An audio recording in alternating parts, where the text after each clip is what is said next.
of the Islamic Republic of Pakistan, Excellency Hossein Brahim Taha, Secretary General OIC, distinguished foreign ministers, special guests, excellencies, ladies and gentlemen, Assalamu alaikum. I welcome you all to Islamabad for this extraordinary session of the OIC Council of Foreign Ministers on the humanitarian situation in Afghanistan. Let me start by commending the Kingdom of Saudi Arabia, the OIC Summit Chair, for its leadership in convening this extraordinary session. I would like to warmly welcome Secretary General Taha amongst our family. This is his first foreign ministerial meeting after his appointment as the Secretary General. He and his team also deserve appreciation for their strong support and rapid mobilization of efforts for the conference arrangements. Pakistan is also gratified by the trust reposed by the OIC membership in Pakistan to host this extraordinary session. Excellencies, your presence here today at such a short notice affirms the importance that the international community as a whole and the OIC in particular accord to the well-being of the people of Afghanistan. For the people of Afghanistan, the significance of this gathering goes beyond mere symbolism. It is a matter of survival for them. As we speak, over half the Afghan population, 22.8 million people, a number larger than entire populations of over 2/3 of the UN member states, face food shortages. Millions of Afghan children are at risk of dying from malnutrition. This situation has been brought about to this pass by a multiplicity of factors. Prolonged drought, years of conflict, poor governance, and Afghanistan's excessive dependence on foreign aid. You would recall that Pakistan hosted the first extraordinary session of the Council of Foreign Ministers in Islamabad in January 1980.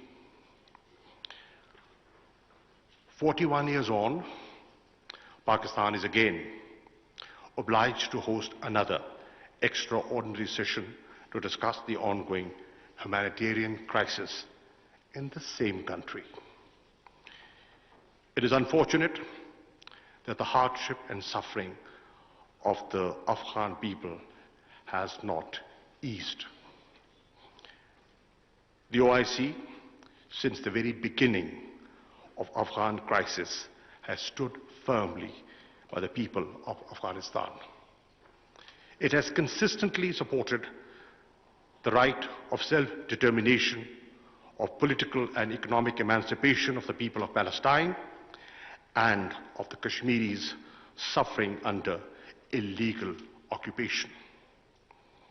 History is our witness that this organization, even amidst major global political turbulences and crisis, has not only consistently supported the rights of the people, but also called upon the rest of the international community to act and think beyond their domestic and internal political and economic compulsions. What we face today is no different than what this organization has witnessed repeatedly. The developments in August 2021 may have altered the political landscape in Afghanistan, but they have not made the compelling needs of the Afghan people any less pressing or urgent. The World Food Programme has warned that Afghanistan could become the largest humanitarian crisis in the world. The UN Emergency Relief Coordinator, who we have the pleasure of having with us today, characterized Afghanistan as being in free fall.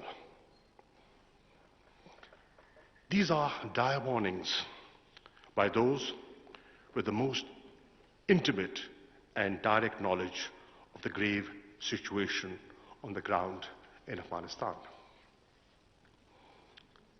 This is a moment to extend a collective helping hand. It is not the time to withhold support. Pakistan concurs with the UN Secretary General that humanitarian support must be provided without conditions. I am confident that I speak for the OIC membership today in reaffirming that this gathering is about the people of Afghanistan, and the only message it wishes to send is one of our unity of purpose and resolve. On its part, Pakistan has demonstrated that its approach towards Afghanistan is guided by the urgent humanitarian concerns. Notwithstanding our state of relations with India, as a special gesture of goodwill towards the Afghan people, Pakistan has decided to allow transportation of 50,000 metric tons of wheat and life-saving medicines from India to Afghanistan through the land route. This organization and the Islamic Ummah as a whole has come forward to offer its hand of partnership to the United Nations, international financial institutions, and major donors to bring to bear collective expertise in pushing against the unfolding humanitarian crisis in Afghanistan. Let me also express my gratitude to the United Nations, IFIs, regional organizations, and other members of the international community for responding positively to Pakistan's call again in such short notice, to sit with us here in Islamabad and look for ways to alleviate the human suffering in Afghanistan. Ladies and gentlemen, as an immediate neighbor, Pakistan is a witness to and is maximally impacted by the growing humanitarian travails of Afghanistan. We cannot ignore this reality. As the situation stands, we cannot rule out the danger of complete economic meltdown in Afghanistan. The Afghan economy is likely to witness a contraction of 30% within a year unless the tide is stemmed. Cash is needed to revive the economy, to pay salaries, restore small businesses, and reboot the banking system. There is no money available to pay for energy, food, medicines, and other essential supplies. The consequences of a major humanitarian crisis and economic collapse in Afghanistan will be horrendous. Massive human suffering, mass exodus of Afghan refugees, radicalization, terrorism, and instability, with grave consequences for regional and international peace and security. We must not allow this to happen. Ladies and gentlemen, for its part, Pakistan is doing all it can to help our Afghan brethren. We have committed $30 million in assistance to Afghanistan, humanitarian assistance of around 1,700 metric tons of relief goods has already been provided. Our efforts are inspired by an abiding vision of solidarity and goodwill for Afghans. No other country stands to gain more from peace in Afghanistan than Pakistan. A peaceful, stable, prosperous Afghanistan will offer a rich peace dividend for Afghanistan, Pakistan, and the entire region. Excellencies, this extraordinary session must usher in visible change and signal to the people of Afghanistan that we are united in helping them stabilize their economy and country. OIC can act as a catalyst and a conduit in this regard. I propose a 6-point framework for the OIC to lead. First, we could create a vehicle within the OIC to channel immediate and sustained humanitarian and financial support to the Afghan people, including from pledges by the OIC member states and other donors. Second, we should agree to increase investment in the people of Afghanistan bilaterally or through the OIC in areas such as education, health, technical and vocational skills to the Afghan youth. Third, a group of experts comprising the OIC, the United Nations and the IFIs be established to consider ways and means to facilitate Afghanistan's access to legitimate banking services and to ease the serious liquidity challenge of the Afghan people. Fourth, we should focus on enhancing food security of the Afghan people. The Islamic Organization for Food Security can and must lead this effort.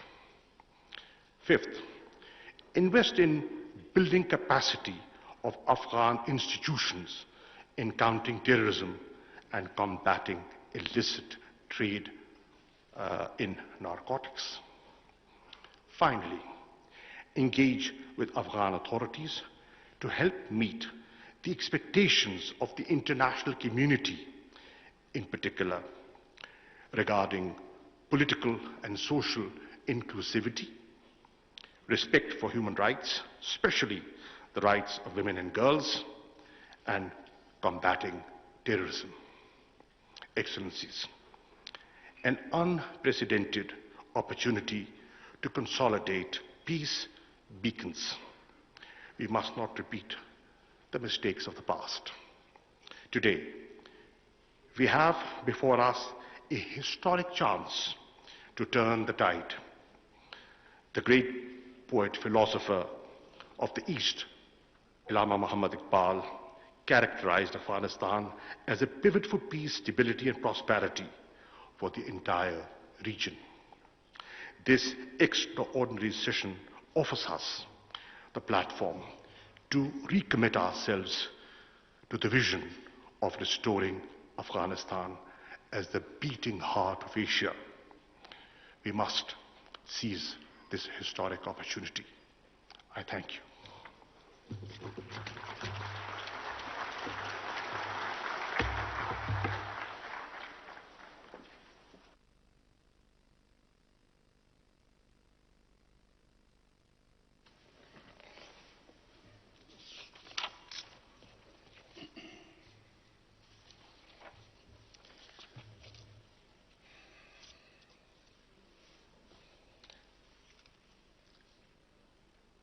Now, I have the honor to invite His Royal Highness Prince Faisal bin Farhan Al Saud, the Foreign Minister of the Kingdom of Saudi Arabia, the Chair of the Islamic Summit, for his statement.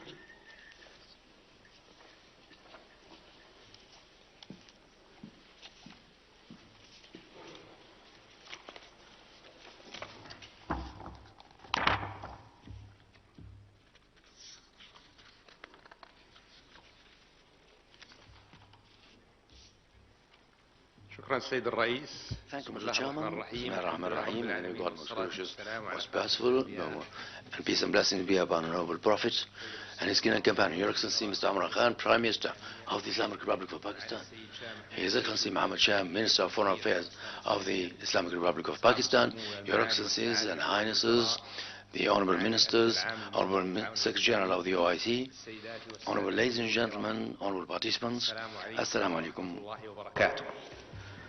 Allow me first of all to extend our heartfelt thanks and appreciation to the government of the Islamic Republic of Pakistan and to its people for their warm hospitality in this important meeting and for the excellent arrangements for this meeting despite the shortage of notice.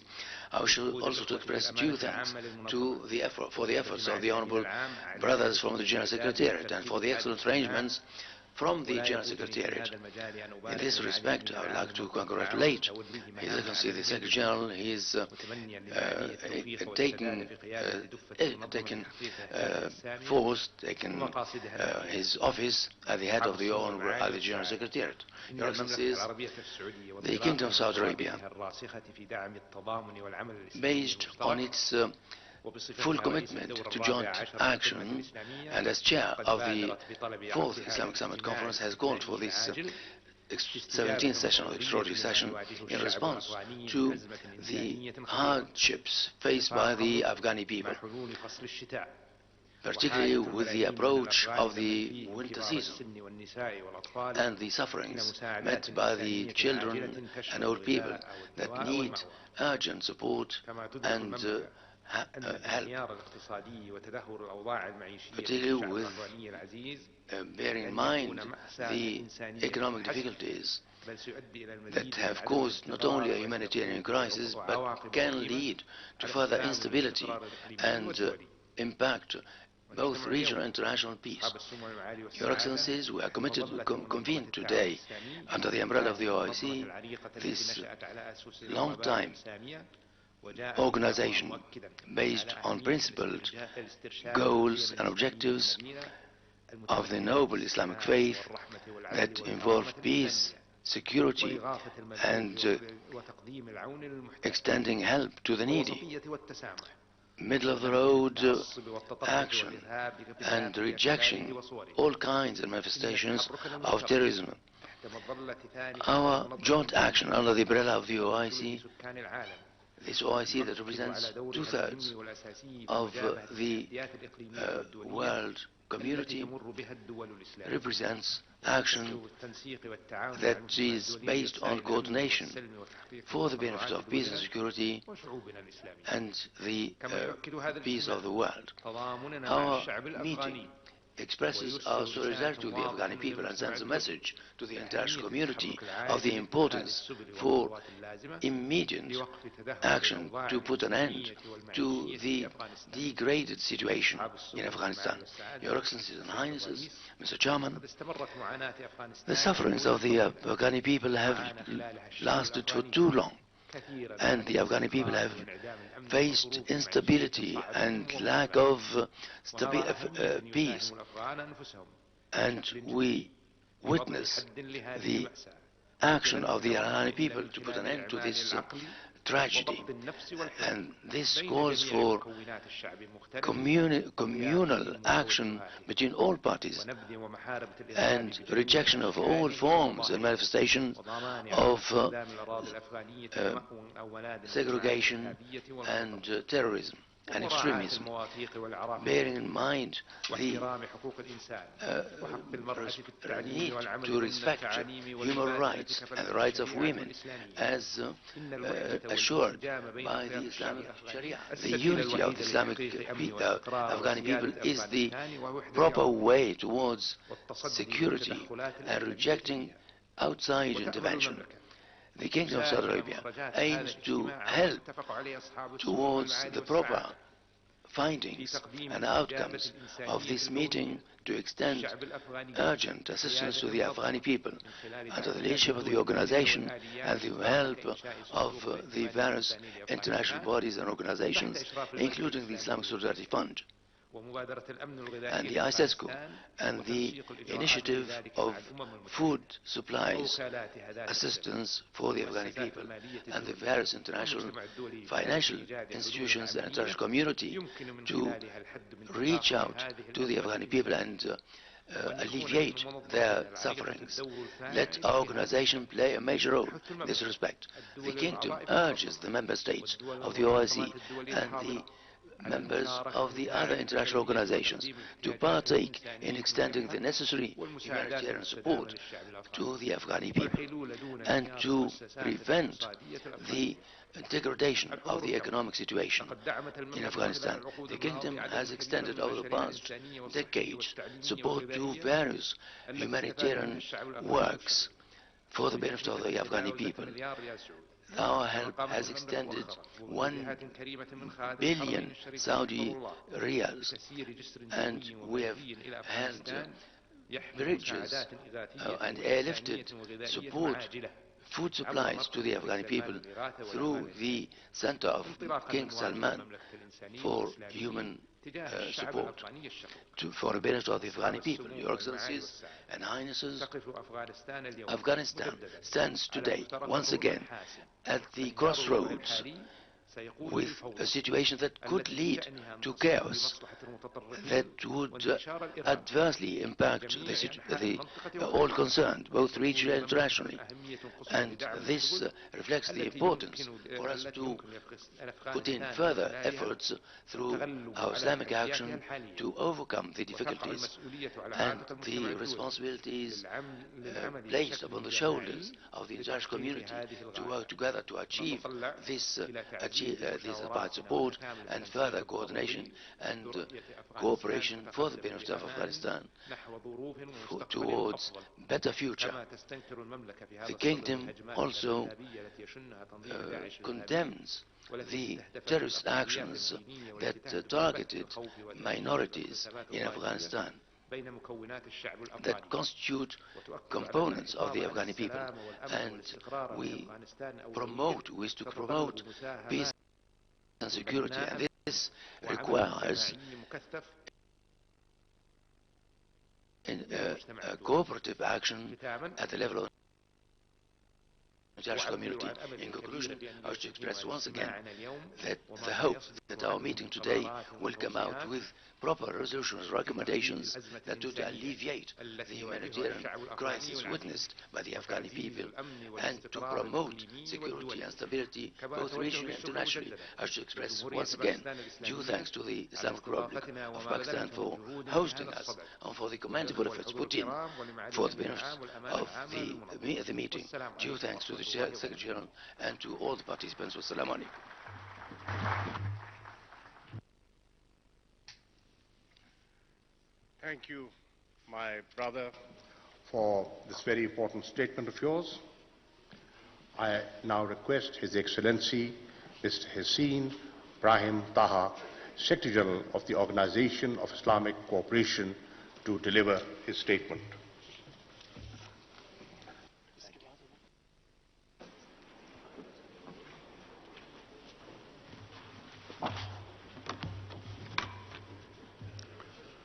Assalamu alaikum wa rahmatullahi wa barakatuh.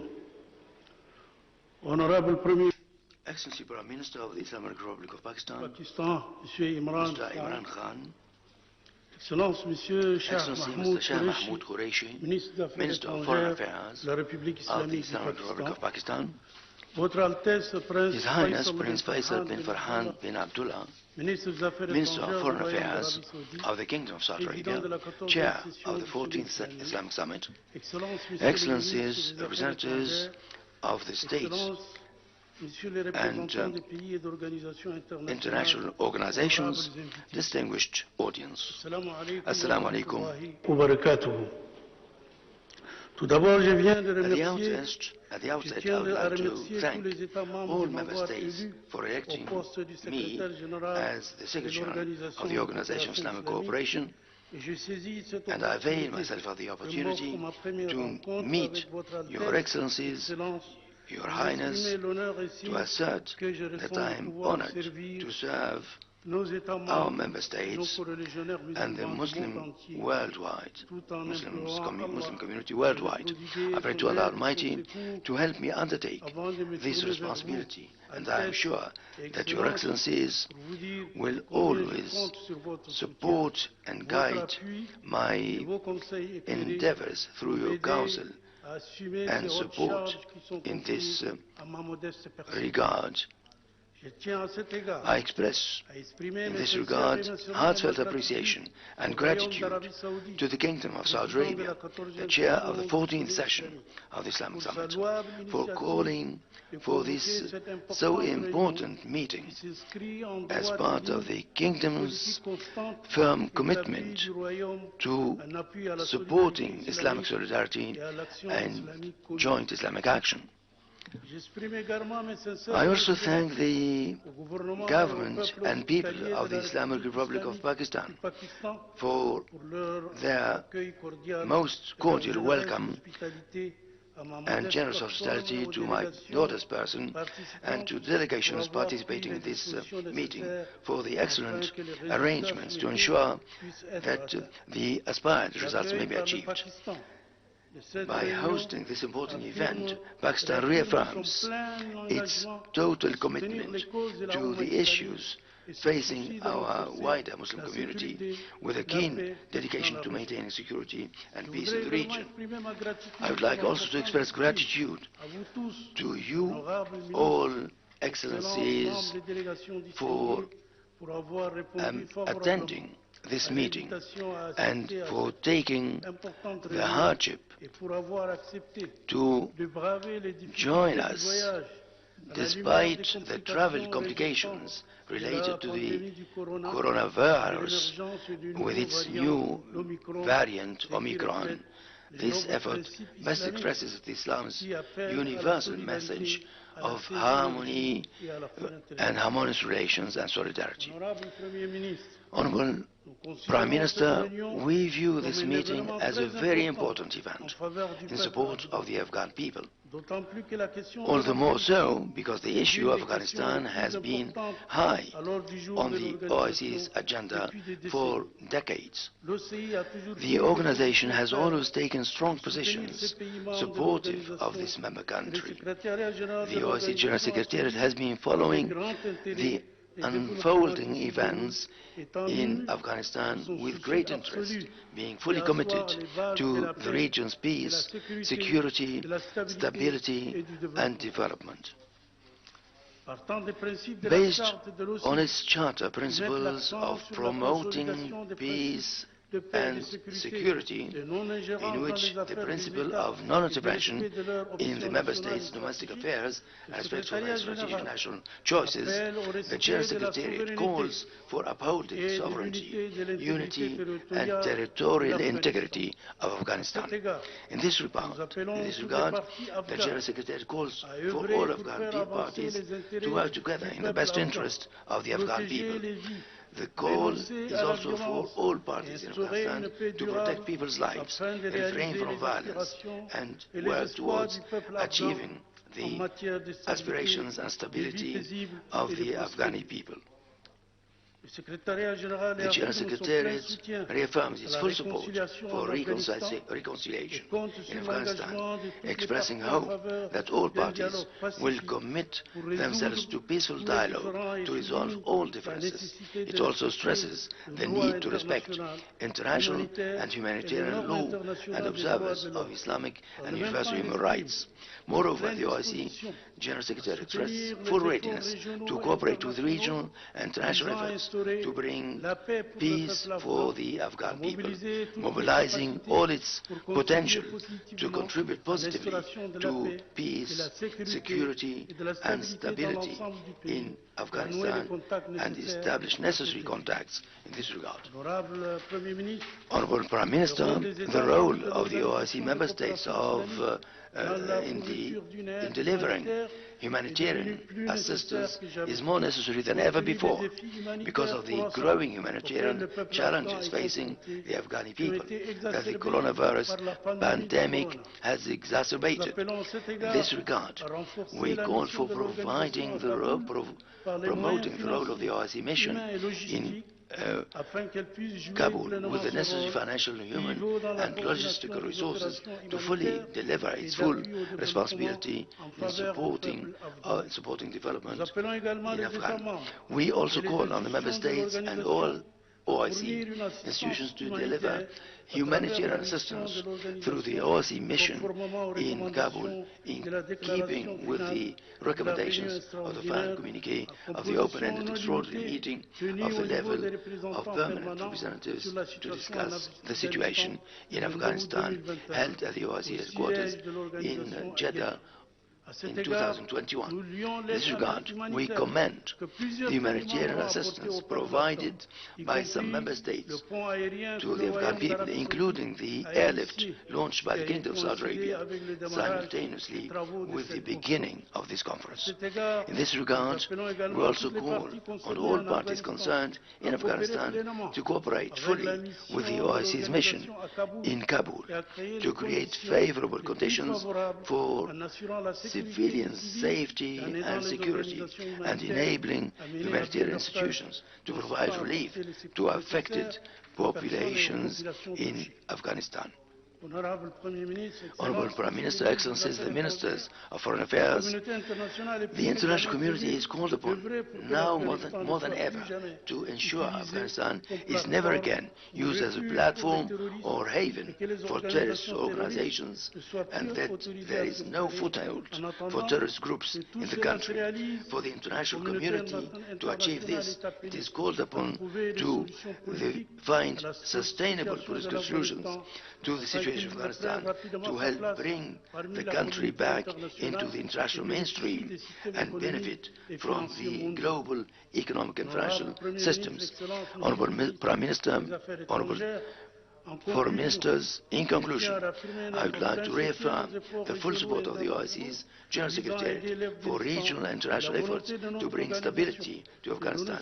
The OIC is ready to carry out a follow-up on the implementation of the outcome of this extraordinary meeting and to play its role in supporting humanitarian action in Afghanistan in coordination with the relevant OIC institutions and with relief agencies across the Muslim world, United Nations and other agencies.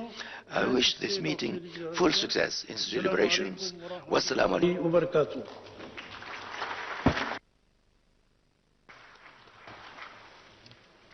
Thank you, Secretary General, for your kind remarks. I now request His Excellency Mr. Mevlut Çavuşoğlu, Foreign Minister of the Republic of Turkey, to deliver a statement. He will speak on behalf of the Asia Group of the OIC member states.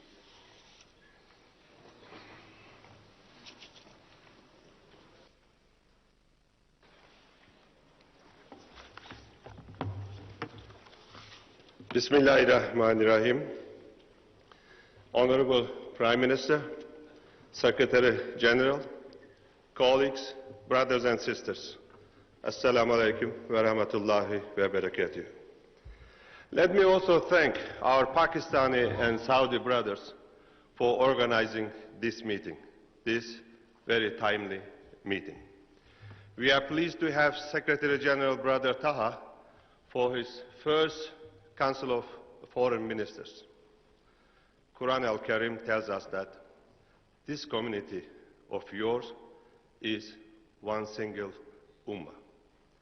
Solidarity with our Afghan brothers and sisters is a moral obligation and a religious duty. Nearly 23 million people, 60% of the population, are facing hunger in Afghanistan. The OIC should play a leading role in mobilizing the international support for Afghanistan. The resolution that we will adopt today should be implemented. First, we should coordinate humanitarian assistance. Let me also thank Pakistan for facilitating the transfer of humanitarian aid. We also support Uzbekistan's effort to make Termes another UN hub for aid, especially to the northern regions. The establishment of a trust fund by the Islamic Development Bank is a step in the right direction. Second, the collapse of the economy must be prevented. Continuing sanctions unfortunately cripple the financial system. Pledge will be meaningless unless this money reaches the Afghans. We should work on solutions to unlock financial channels for resolving liquidity and bank transfer problems. Third, humanitarian and economic crisis increase migratory pressure and the burden on neighboring countries. OIC should work with other international organizations like UNHCR and IOM to support displaced persons. Fourth, engagement. Working with Taliban is necessary to achieve stability. As brothers, we continue to advise the acting government to be inclusive, protect the rights of all, and expand access of women and girls to employment and education. We welcome the positive statements and steps to this end. This will increase the legitimacy and strength of the government both inside and outside of the country. Dear sisters and brothers, the worsening crisis has a great impact on the Muslim nations of Asia. We welcome the active engagement of Asian nations, including Pakistan, Iran, Uzbekistan, Turkmenistan, Indonesia, and Malaysia, with the Afghanistan issue. We should do more and play a flagship role as the Islamic community. By organizing a joint visit of OIC foreign ministers to Kabul, we can show solidarity with our Afghan brothers and sisters and give our messages directly and take the lead as Islamic nations.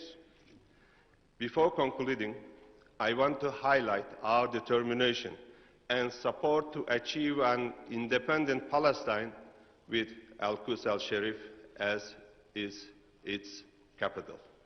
Dear brothers and sisters, our Afghan sisters and brothers deserve a better future, and we must take action now. Assalamu alaikum.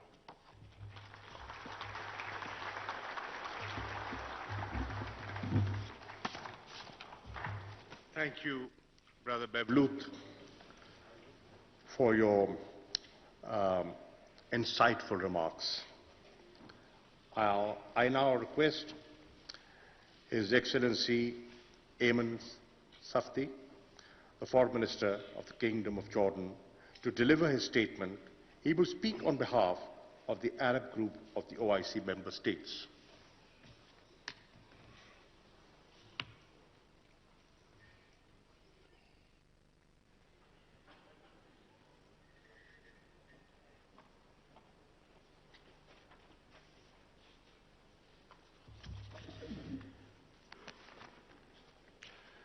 بسم الله الرحمن الرحيم والصلاة والسلام على سيدنا محمد النبي العربي الهاشمي الأمين. دولة رئيس وزراء جمهورية باكستان. The Prime Minister of the Islamic Republic of Pakistan, Imran Khan, Your Excellency, the Foreign Minister of the Islamic Republic of Pakistan, Shahbaz Mahmood Qureshi, Your Excellency, Your Highness, the Minister of Foreign Affairs, Amir Faisal bin Farhan of the Kingdom of Saudi Arabia, and Your Excellency, the Secretary General of the OIC, Mr. Hussein Ibrahim Taha, Excellencies, Assalamu alaikum wa barakatuh. Allow me first to extend my heartfelt thanks to our brothers and sisters from the Islamic Republic of Pakistan for the excellent arrangements for this meeting and for the warm welcome hospitality extended to us at such a short notice. Due thanks are also extended to our brothers from the Kingdom of Saudi Arabia for the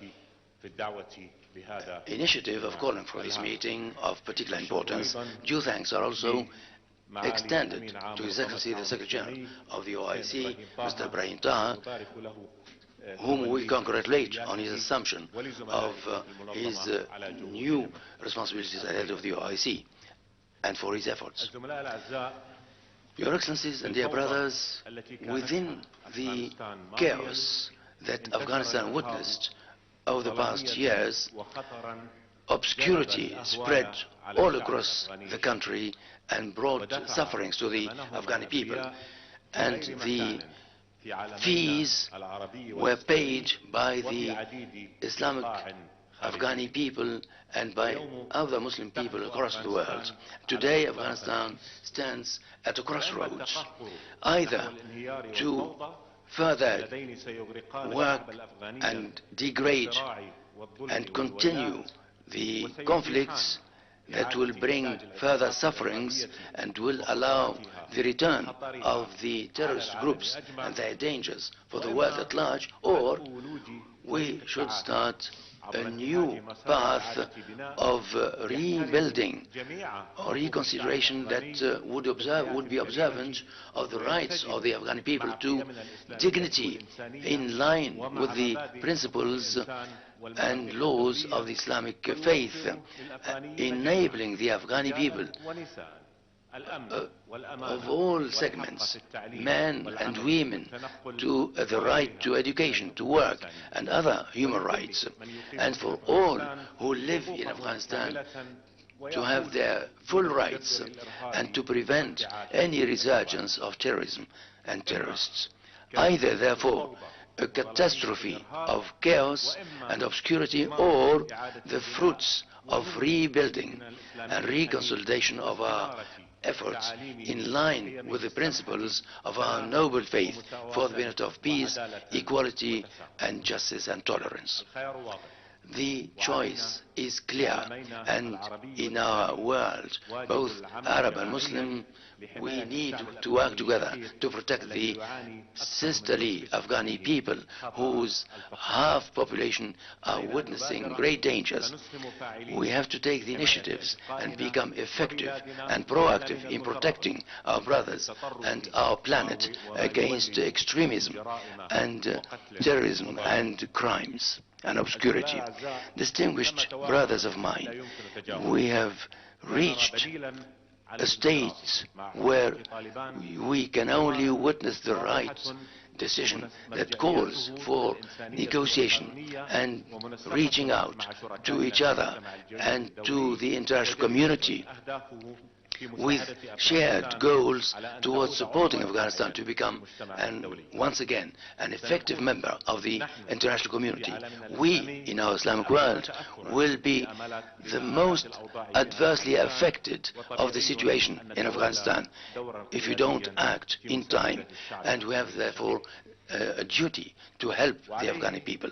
Therefore, and here I'm addressing and I'm talking about the initiative from the proposal from the Jordanian kingdom to set up a committee that would define, in coordination with our partners in the international community, to act for the protection of the Afghan people with the principle of observance of international agreements and principles of our faith and our organization. In between, I would like to pay tribute to the efforts of our organization that have agreed for extending urgent assistance, and the Kingdom has extended everything possible in terms of humanitarian assistance through the Hashemite Kingdom, and Jordan will remain fully in support of the Afghan people and supporting every kind of support to them.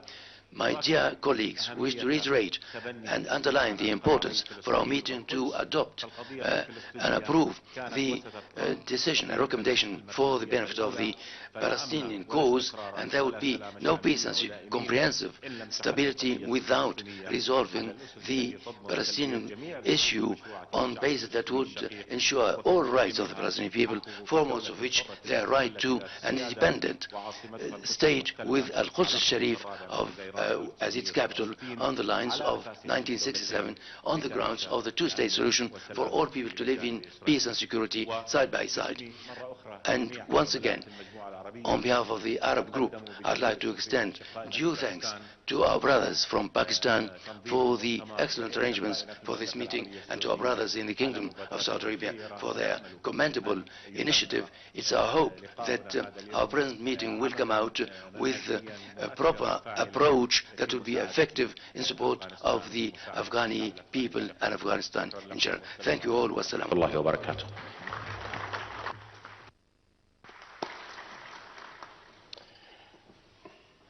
Thank you, Excellency, for your statement. I now request His Excellency Yusuf Mohammed, Foreign Minister of the Republic of Niger, to deliver his remarks. He will speak on behalf of the African Group of the OIC member states.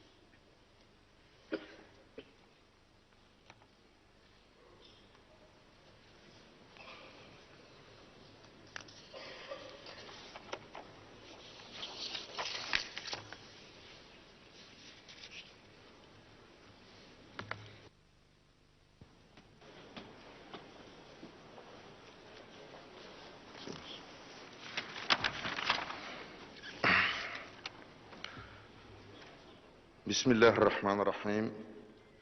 Son Excellence, Monsieur le Premier ministre de la République islamique du Pakistan, Altesse royale, Excellences, Mesdames et Messieurs les ministres, Monsieur le Secrétaire général de l'Organisation de la coopération islamique, Mesdames, Messieurs, Assalamu alaikum.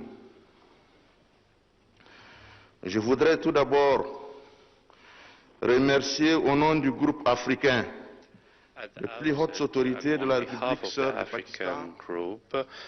I would like to congratulate and commend the government and people of Pakistan for hosting this extraordinary session despite the adverse effects of COVID-19, and I would like also to thank them for the hospitality accorded to us since we arrived in this beautiful capital city. Allow me, dear Excellencies, to express our heartfelt thanks and appreciation to the custodian of the two holy mosques, King Salman bin Abdulaziz Al Saud, for calling for the convening of this important meeting at this important historical juncture, and for his continuous support for our organization. We commend the good initiative taken by the Kingdom of Saudi Arabia for organizing this important meeting on the situation in Afghanistan. I would like also to thank all goodwill and all member states who are here and who have been working to solve the situation in Afghanistan through deliberations and consultations, bilateral and multilateral. We avail ourselves of this opportunity to express our heartfelt thanks and appreciation to the newly appointed OIC Secretary General. Ladies and gentlemen, our extraordinary session of the CFM addresses the existing situation in Afghanistan, and we have been following with concern the situation unfolding over the recent months. And the situation has led to very many multifaceted crises at various levels: economic, security, and humanitarian. And we have also noted through the reports of some international organizations such as the UN, as well as the World Food Programme, that more than 20 million will face food crisis by the end of this year, and notably about 4 million children and women who cannot have the required resilience to withstand the acute severity of the winter season which is approaching. Therefore, it's time, and we have to take effort and to do everything possible to have a new approach and to chart out a response plan to help our brothers and sisters in Afghanistan. Your Excellencies, ladies and gentlemen, we are moving fast in order to avoid the unprecedented crisis looming in the horizon. Therefore, we need to face the situation and the humanitarian challenges, and we need to take every effort possible in order to put an end to this situation as fast as possible. And we call for all the efforts and all member states to provide the required support to solve all the problems facing the Afghan people without any interference in the domestic affairs of Afghanistan. And it's also important to call upon our brothers in Afghanistan to involve the international community in order to undertake their international commitments, and they also have to respect the rights of all segments of Afghan people according to the Islamic principles and tenets. Your Excellencies, ladies and gentlemen,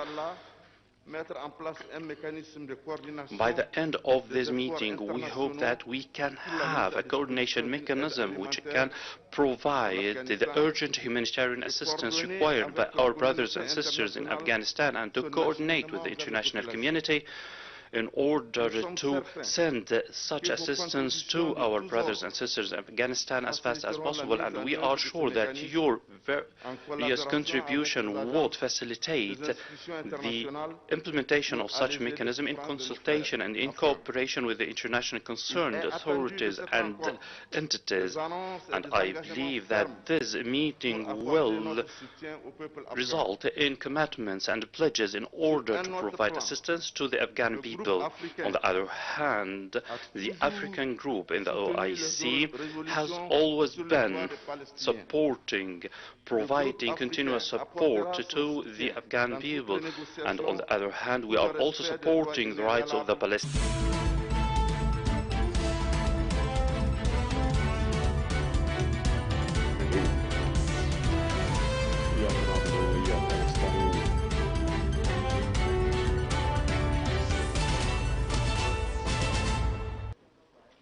Respected foreign ministers, ladies and gentlemen.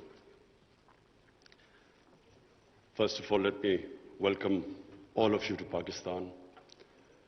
The irony is that 41 years ago, the extraordinary meeting of the OIC was held in Pakistan. It was discussing Afghanistan. And since then, all the troubles of Afghanistan started. No country has suffered as much as Afghanistan. 40 years of conflict. And then add to it recently prolonged drought, 75% of the people living off the land. And then, even before 15th of August, half the population below the poverty line. Years of corrupt governance. 75% of the budget supported by foreign aid. Now, a country in this situation, after 15th August, if the foreign aid dries up, the foreign reserves get frozen, banking system freezes, any country is going to collapse, let alone Afghanistan, which has suffered for the past 40 years. So I'm really glad all the speakers before me mentioned the gravity of the situation. Especially I would like to point out what Michael Griffith, Under Secretary of the United Nations Secretary General, what he had to say, the figures he gave. So the point is that if the world does not act, this will be the biggest man-made crisis which is unfolding in front of us. the OIC, it's a big responsibility on us, because not only is it the situation in Afghanistan as it unfolds, but it's a religious duty to help them. And I must say that we have to, and I speak to the United States specifically, they must de-link the Taliban government from the 40 million Afghan citizens. Even if they have, they've been in conflict with Taliban for 20 years. But this is a question of the people of Afghanistan. 40 million human beings. And that's why it is very important that action is taken immediately. Already we are late. The Afghan winter, everyone knows, is extremely severe. And these preconditions the Taliban have to, unless they have an inclusive government, human rights, women's rights, do not allow terrorism from the soil. Unless these preconditions are met, the humanitarian aid will not flow, and their foreign reserves won't be, they won't be allowed to have them, or the banking system won't function, won't be allowed to function. This is very important. That first of all, the one time I met the Taliban foreign minister, he categorically said that they wanted to comply with these three conditions. Now the point is, we must understand that when we talk about human rights, every society is different. Every society's idea of human rights and women's rights are different. I just give you an example of the Pakhtunkhwa province, which borders Afghanistan. Because the culture is similar, because Taliban is basically predominantly a Pashtun movement, and there are more Pashtuns on our side of the border. Now, the city culture is completely different from the rural culture. Culture in Kabul was always different to rural areas. Just like in Peshawar, it is completely different, the culture, to the district adjoining the Afghanistan border. So I give you an example. We give stipends to the child's parents to put the girls into school. But in our tribal districts, or the district adjoining Afghanistan, if we are not sensitive to the cultural norms of those people, even with stipends, they won't send their girls to school. But if we are sensitive to their cultural norms, without stipends, they're willing to send their girls to school. So this sensitivity, I'm afraid, when we are talking about human rights and women's rights, we have to be sensitive about this. But my big worry is that unless action is taken immediately, and I mean immediately, because we've been saying this for now 2-3 months, unless action is taken immediately, Afghanistan is heading for chaos. Any government, when it can't pay its salaries of its public servants, hospital, doctors, nurses, any government is going to collapse. But chaos suits no one. It certainly does not suit the United States. Because what if there's chaos there, and chaos means the inability, if the Afghan government does not have the ability to fight terrorism. And we know ISIL is now a threat. It has been a threat. We have had attacks from Afghan border, from ISIL into Pakistan. So the only way you can control what is, and ISIL is capable of international terrorism. And the only reason you can deal with it is if there's a stable Afghan government. And same with Pakistan.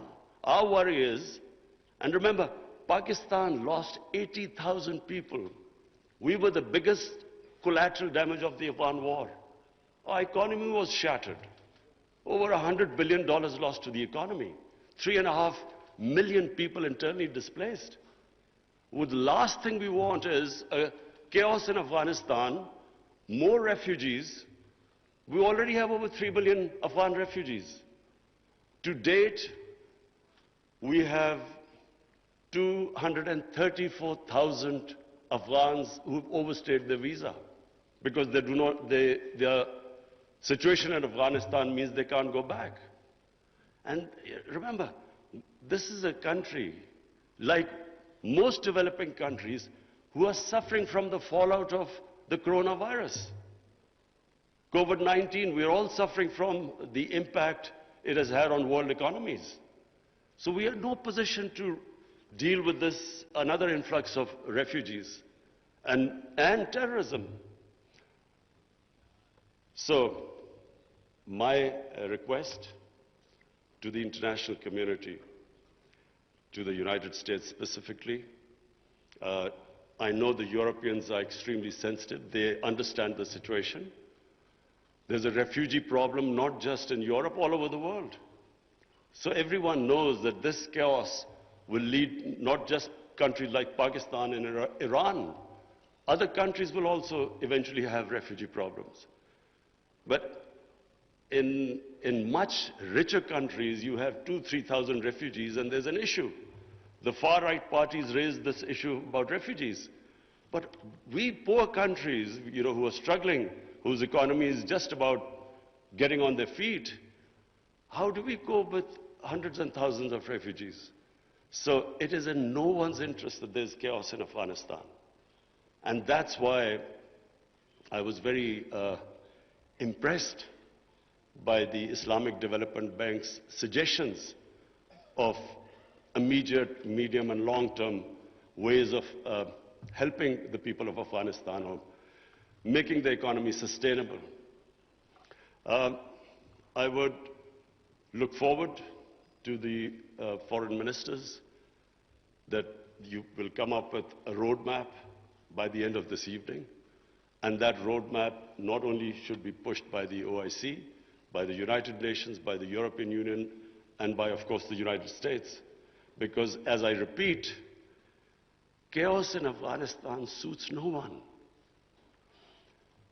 And finally, because I have this platform of the OIC foreign ministers, I would just raise two more points. One is Palestine and Kashmir.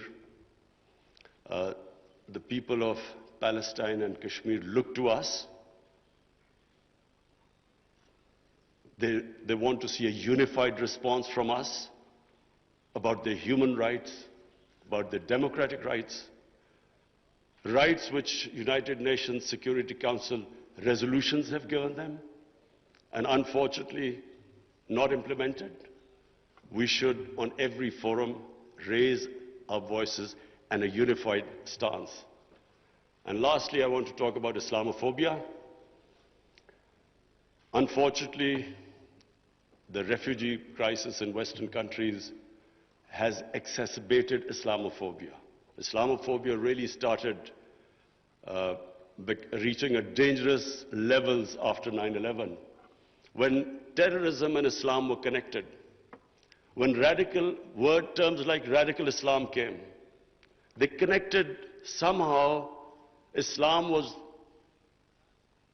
responsible for terrorism and radicalization. So this connection has made life difficult for people living in Western countries, Muslims living in Western countries.